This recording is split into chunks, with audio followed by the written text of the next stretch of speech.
quality. There's a defect in the 12LP4. Howdy everybody in YouTube land.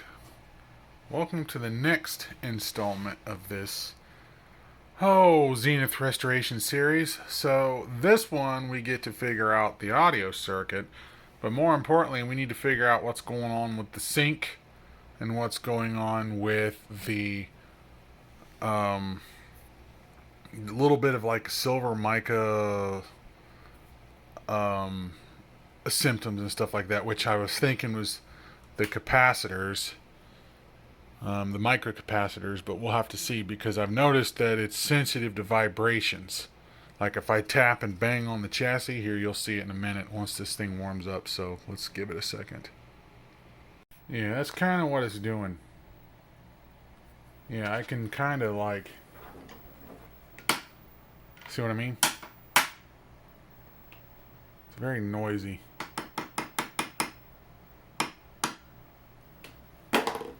Definitely got to figure that one out. So I have this thing running now, and I'm starting to think that these rivet grounds are starting to go bad because it's very noisy, but if I tap on this chassis, get it to lose sync, but if I go down here and I manipulate this, like if I push on this terminal strip, it straightens its act up. See that? Push back on it the other way. All I'm doing is just moving this. And it'll just kind of, yeah, see how it just loses sync like that? Yeah, it's really bad. So now there's some noise in the picture and it's jumping up and down too. I don't know, that's probably from another one. So I want to push on these other contacts here. It could be the same thing. I don't know. Let's purposely knock it out of alignment. See if it still jumps. And yeah, it does. So let's go bring it back in here. So yeah, all I'm doing is manipulating that terminal strip. So there's some problems in the terminal strip areas here. So yeah, so in this section here, so I'm moving this terminal strip around. So now the only thing I can think of is maybe I missed a solder joint when I put the caps in. I don't think so. I mean, anything's possible, but I don't think so. I think the problem we have is that little green, crusty, corroded joint here. So this one here is heavily corroded. So I think these little, I don't know if you can see in there or not, but there's like this little crimpy solder tab. So basically these terminal strips are mounted to the board, or mounted to the chassis with these, let's see if I can get a better shot here. Here we go. See these ground lugs. Like remember earlier in the series I soldered this one directly to the chassis. Well, they didn't do that. They just crimped them in right here. So I'm wondering if these are starting to fail because that one looks good, but down here it's very green from the cadmium plating corroding. So I'm wondering if that is a bad connection. So that means I'm going to have to go around and resolder all of those ground lugs, because now I'm going to have to look and see the tube sockets, because sometimes I'll ground it to the pin of the tube socket, which is connected to a rivet. There's a lot of that here, so I'm going to have to go through each and every one of these terminal blocks and ground lugs and resolder them all before I start shotgunning the domino caps. So, because I still have 1, 2, 3, 4 dominoes in here, because we had the one that was bad that I replaced with this, which I need to order the right one for that, but for now that's what I'm using. So I have those, and then, but I notice if I manipulate this area here, that's when I'm getting the sync jumping in and out on the horizontal. But the other noise that comes and goes, I think is from another one of these strips elsewhere. So it could be one of these dominoes breaking down, entirely possible, or it could be the ground lugs. So I think the easiest solution at this point is to go through and take care of the ground lugs. Because at least with the IF strip, yeah, there's a tube socket where it's connected to the rivet to the chassis, but they also secondarily soldered it to the chassis right there. So at least they did that with this. So yeah, fun stuff. So what I need to do is just go through all of these terminal strips anywhere where there's a ground lug that's not soldered, and then go through and solder it. That's going to be fun to get to because there's so much crap in the way, but I'm going to have to figure it out. I did some more poking and prodding through here, especially with the the probes and all that. I've noticed if I probe this mica cap here, I will lose sync, but as soon as I let off the probe, it comes back. So I don't think that's it. Because you got to think, the multimeter is like a 1 to 10 megohm load impedance by itself. So that's why you're supposed to use a VTVM when you're working with stuff like that, because of the high impedance input. But anyways, this is what I have. So I've done some poking around, and it seems like every time I move stuff around here is when I lose it. So I was looking at this ground, I was looking closer to this ground. This ground's actually not even used because there's no tab coming off of it and there's no wire connected to it. So again, I tap the chassis like that so it will lose sync. And one thing I've noticed is if I poke and probe or just touch this little 4-pin guy there, it straightens its act up. So I wonder if it's something to do with this. That little 4-pin thing. I don't know what that is. But there could be some bad connections there. That's entirely possible. I might have to spray that with some contact cleaner. I don't know if that's a tube.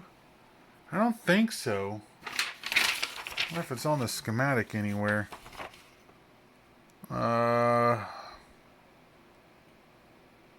No. Well, actually, hold on. Because if I follow this plate lead, there it is. Yeah, that looks kind of like it. What is it? Can't read it, but that's some kind of a plug. I'm wondering if that's an option or something. If this is paired with like a combo set where you got the turntable and the radio and all of that stuff, so you can inject in and shut off the TV or something. I'm not sure. But that's like a delete option because that's a plug. There's no wires coming out of that on the other side as far as I recall. So I might have to unplug that plug and spray that connector, because that might be what it is, at least in part anyways. That's what I thought. It's that little 4-pin plug thing. I just pulled it out. It's just some kind of a bypass. I'm not sure what, but I'm going to clean those pins up and I'm going to spray that with contact cleaner. And before someone mentions it in the comment section, I did go through all the tube sockets already, so that's not what it is. But this is the one thing I didn't check. So let me try that and see what happens. Also, it's got these weird crimp things too on the top, so I might try to clean that up and solder that too. Or perhaps put jumper wires in here and solder on the inside to try to reinforce that, because if these crimps are bad, we're going to get similar problems. So I'm just going to double verify and double make sure. Alright, so problem solved. Got a couple of wires, jumper through there, soldered, and then I sprayed some contact cleaner in there. So with any luck at all,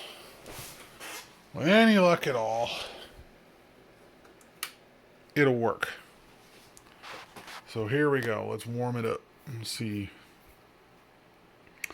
what happens. Can't be any worse, can it?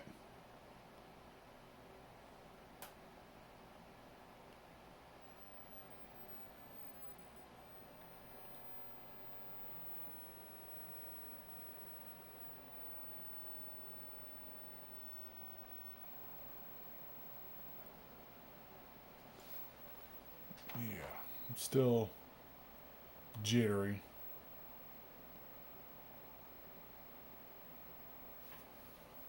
Adjust the vertical hold. Alright. Wait for that to warm up. I got weak tubes. I'm still waiting for those to come in. But yeah, I think the horizontal sync pulse is better anyway. These are the sync. I guess we're going to find out. What I'm going to do is tap on the chassis. Yep.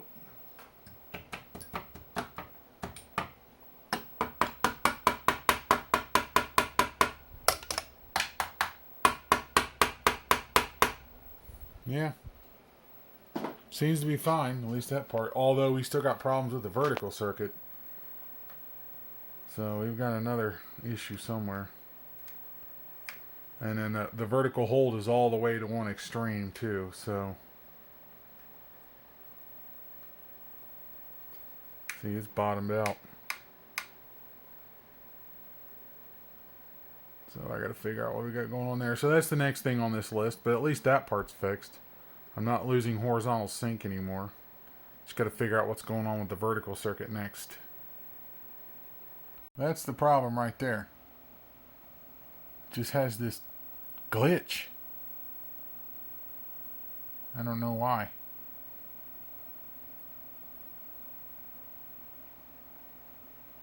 Something in this circuitry, and it's not tube socket related either. Alright, so here we are a week later.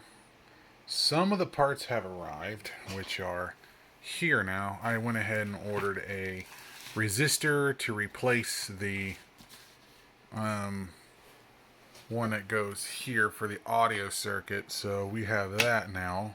I decided to go vintage because why not? It's era appropriate. So we'll have that.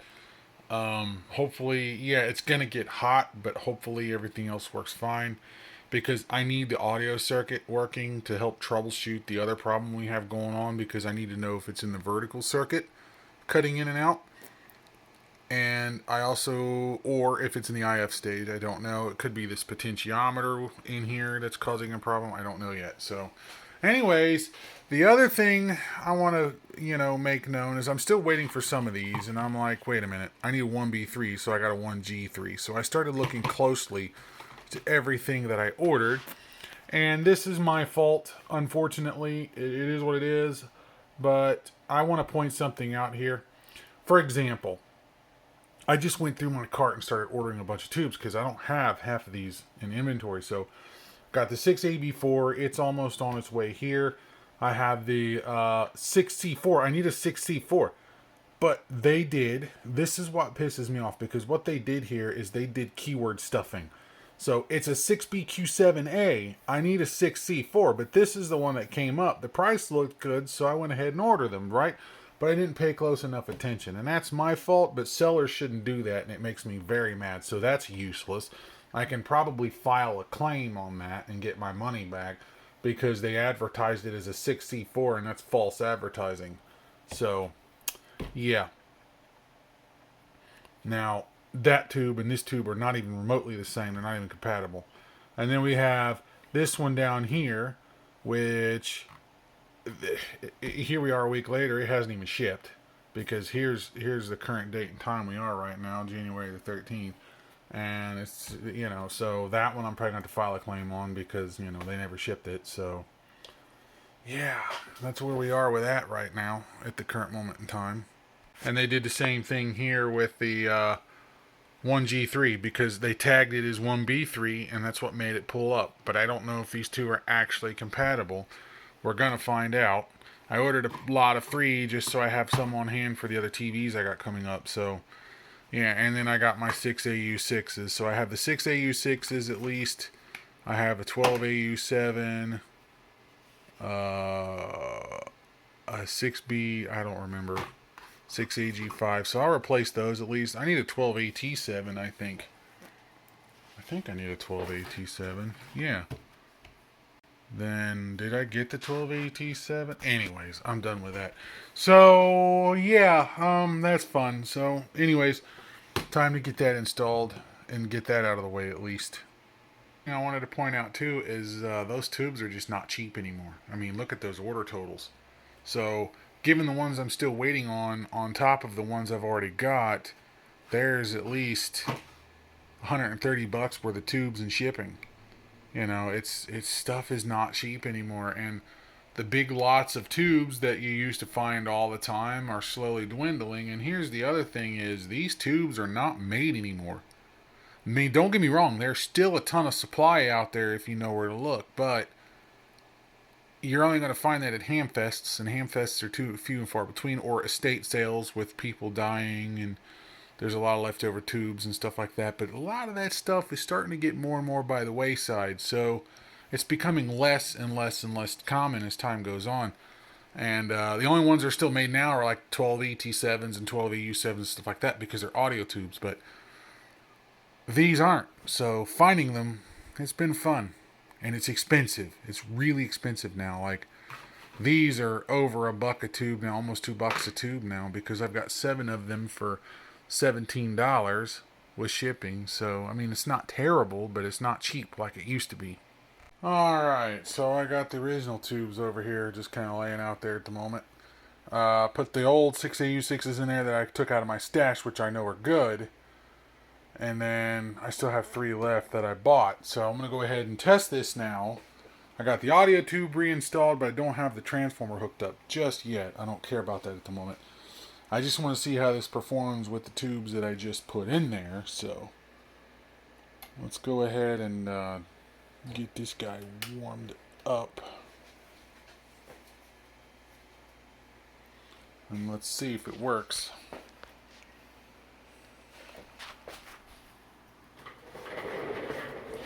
More importantly, I want to see if it has the same raster blooming that it did with the new rectifier tube. Starting to warm up.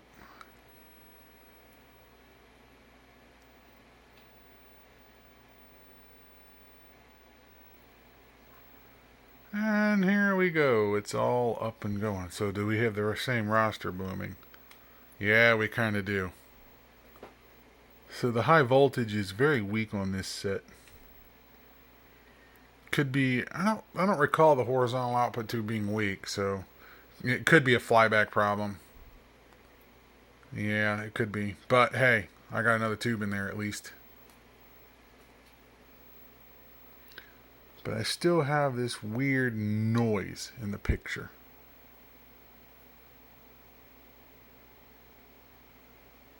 Alright, so the longer it runs, the worse it gets. So I think at this point what I want to do is I want to get a speaker hooked up to this thing and see what a speaker does.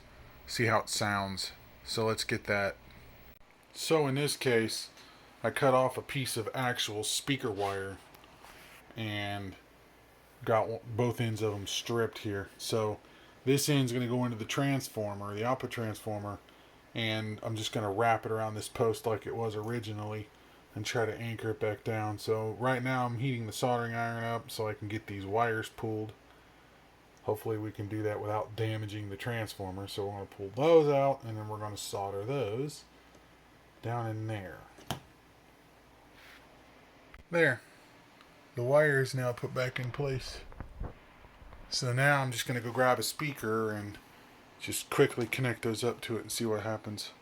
See if we get any kind of audio. Alright, now we have ourselves a little speaker. So, go ahead and see if we can't just kind of like tack this into place here right quick. And now we're tacked into place. Not perfect, but we'll know if it has sound. So let's see. Let it warm up.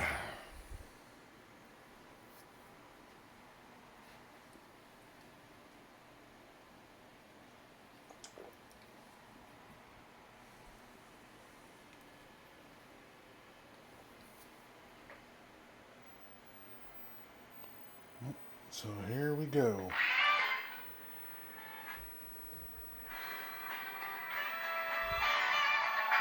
That sound.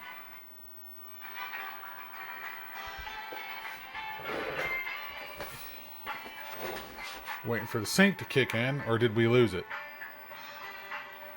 Maybe we lost the sync. Oh, no, it's just taking a minute.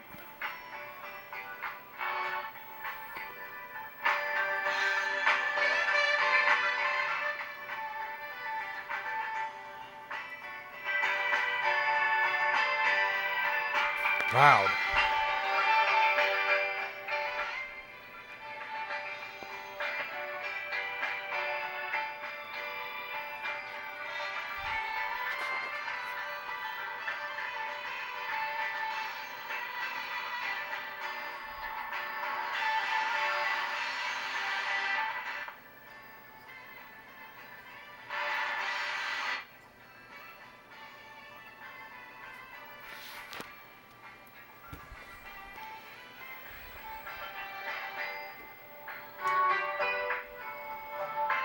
Pretty quiet. Not even a buzz. Not the typical brrr you normally get either.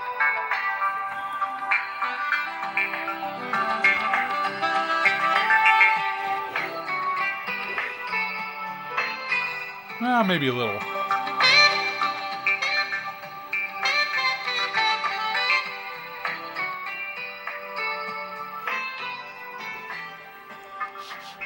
So this noise and jumping is not caused by the IF. Because if it was... Alright.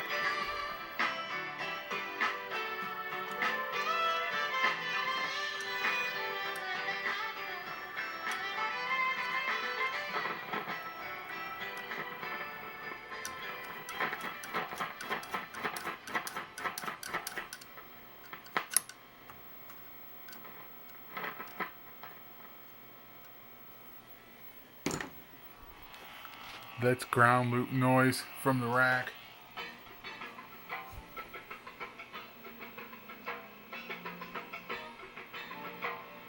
So what does that tell us? It tells us the problem's not in the IF stage.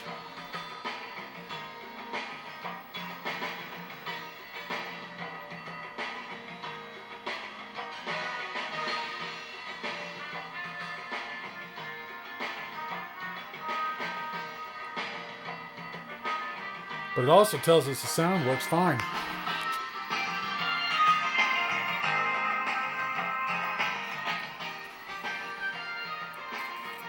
So this issue is caused by something outside of the IF stage. So we have a problem that we roll out the tuner in the IF stage because the sound is also in the same IF. So that rolls out the IF stage. So we've got a problem either in the vertical circuit or the video amplifier stage. So the problem is further downstream. So we need to start troubleshooting in that department.